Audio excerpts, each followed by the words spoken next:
Komið sæl og velkomin í skák dagsins frá Íslandsmótinu í skák. Önnur umferð.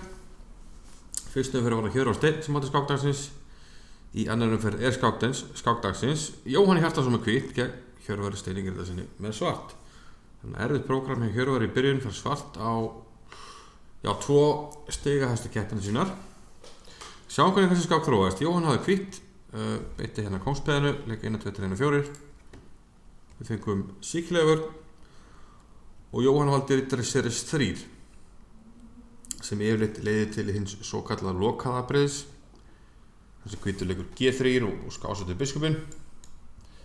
En hvítur getur líka svona platað svartan örlitið og farið yfir opnaða breiði sem er með riddari F3 og D4. Það er seinni í skákinni. En Hjörvar beitti hérna afbrigði þar sem hann leikur A6 og fljótlega B5. Hann teflir það mjög ofta móti þessu loka síkjarlega vörn.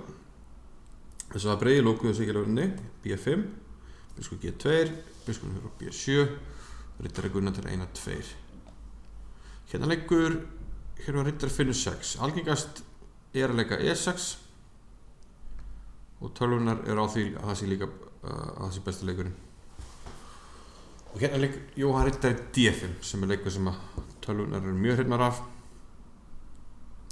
Og þetta verður svona frumlegt, ég man ekki eftir að séð svona peðastöðu eða þessa stöðu úr síkjarlega vörn.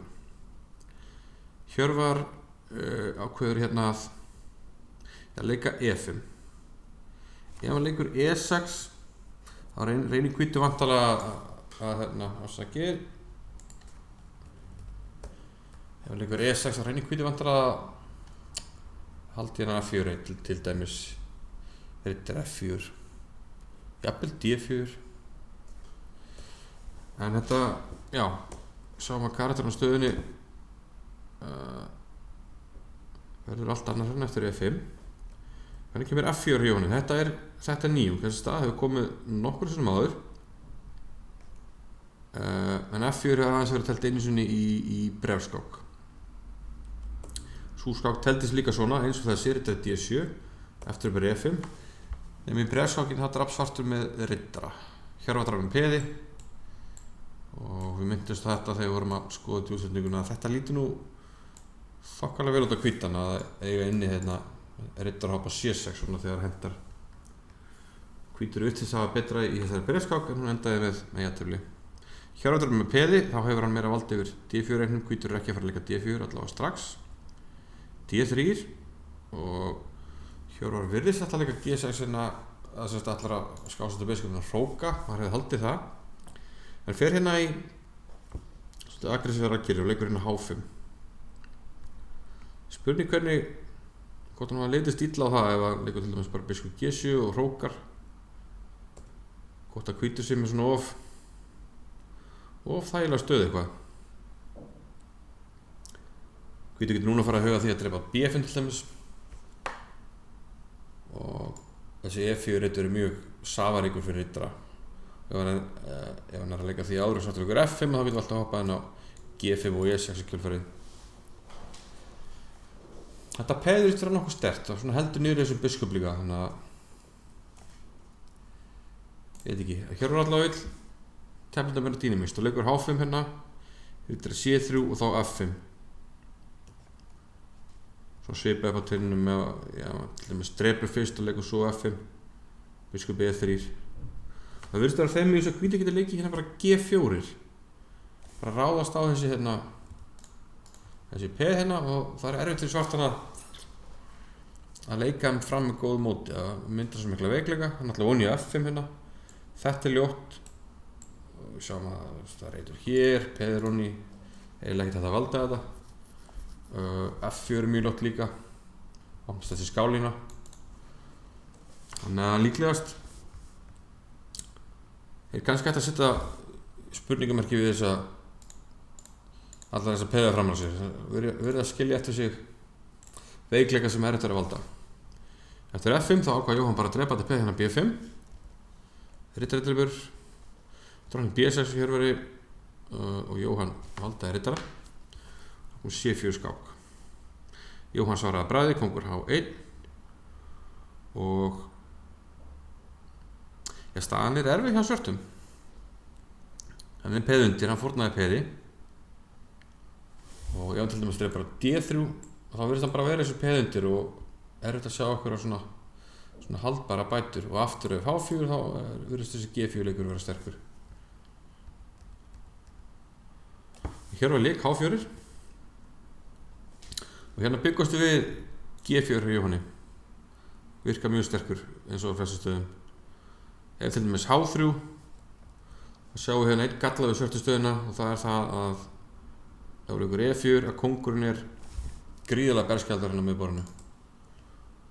Verður að fara D8, ef biskup E7 til dæmis, þá kemur biskup G5, erfitt að valda þetta, hinn hrökkurinn koma líka og setja pressu hérna á þennan, sem dæmi ef valdar þetta svona, þá getur líka riddari C7, drottningin má ekki drepa út á mátinu og það reytir fyrir kóngin og þá kemur riddari hér og vinnur drottninguna. Bara svo dæmi sér tekið. Og kóngur D8 og það í mörgum stöðum þá svartur í vandræðum af því að hann bara mát ef hann þarf að hlaupa með kóngin. Þetta skákinn á G5 og skák á E8 þá hann mát. Það getur borið fyrir og svo mátið næsta.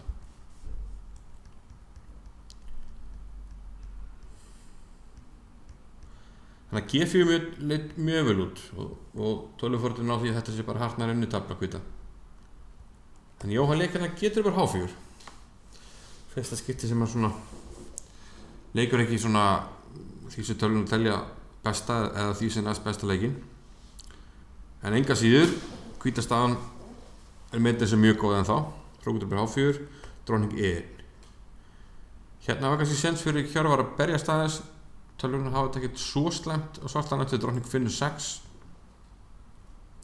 Samt betra hvítan meirinn peði, hátt í 2 peði samkvæmt tölvunum. En hann leik drottning D8. Og munurinn kannski sá að drottningin F6 kannski bara valda fyrir reyti upp á að G6 ekki við kömur og fleira. Nú hérna átti Jóhann nokkuð freistandi möguleika, allavega 2. Og vert að minnast á það að Hjörvar var komin í mikið tímarækjana. Hann eyddi miklum tíma í miðtaflinu enda með erfiða stöðu. Og Jóhann á hérna 2 möguleika, annars vegar leikinn sem hann leik og hins vegar riddari C7 sem lítur mjög skemmtilega út reyndar. Hugmyndin að ef þú drepur, þá drepi hérna H4 og vandamál að ég drepi hérna bara næst og valda allt.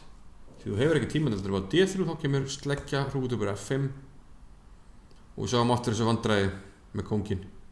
Ef hann þarf að hlaupa fyrir á D8 þá kemur biskup G5. Ef hann fyrir á C8 þá drottning E8 máta svo áðan. Ef hann ber fyrir þá skák hér. Þetta einleikurinn og þetta enda með máti.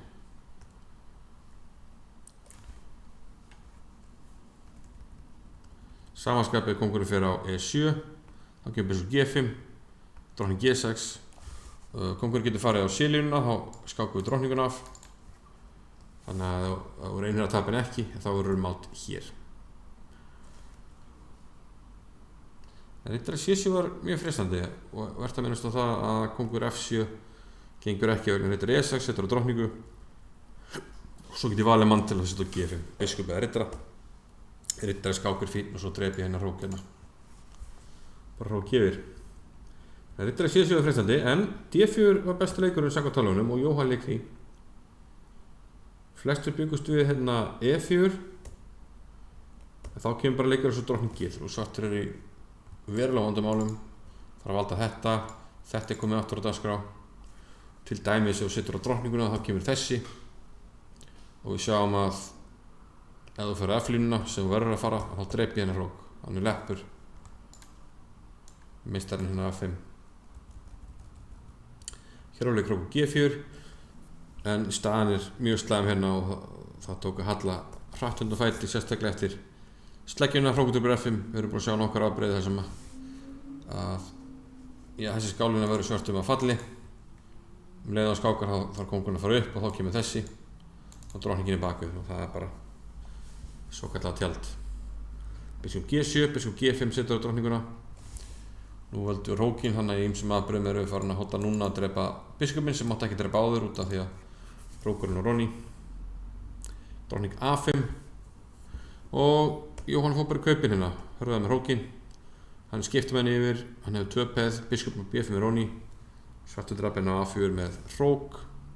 Hann er með biskup, þá getur hann lent í leiðinda leppun. Já, til dæmis, leiðinda leppun, hann getur bara dreipið á D7 hérna og skáka hér til dæmis. Það er búið.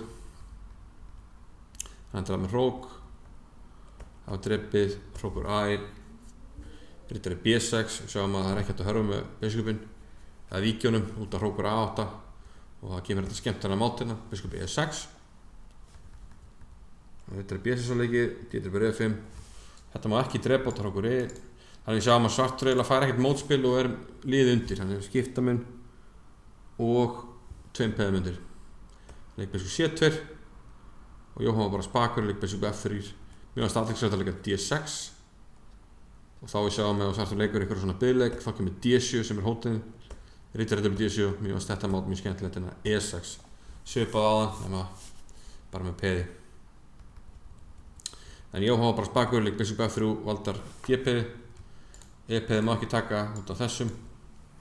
Og eftir Riddari A4 þá líka hann einfallega hérna E6. Og hér var gást upp. Þetta peði er einfallega að fara að koma hérna. Við hefum ekki tíma þess að drepa hér út af D6. Og þetta er óverandi. Riddarinn tilbaka, það dugir ekki til, það kemur bara skák í borðinu. Og þetta myndi klárast einhvern veginn. Svona á endanum móti. Þannig að hér ákast upp og bara mjög fín skák hjá Jóhanni sem að er það með tófinninga. Flottu sigur í gær líka mútið Vigni. Þannig að allt getur gerst, en það verður gaman hjá Vigni. Nei, hérna. Hér verður núna að fá hvítumörnuna loksins. Hann mætir Birna á morgun og þetta verður vonandi spennandi. Það stefnir í mjög skemmtilegt mót. 10 skákir búnar og aðeins 1 jafntefli. Rock og roll, áfram gakk.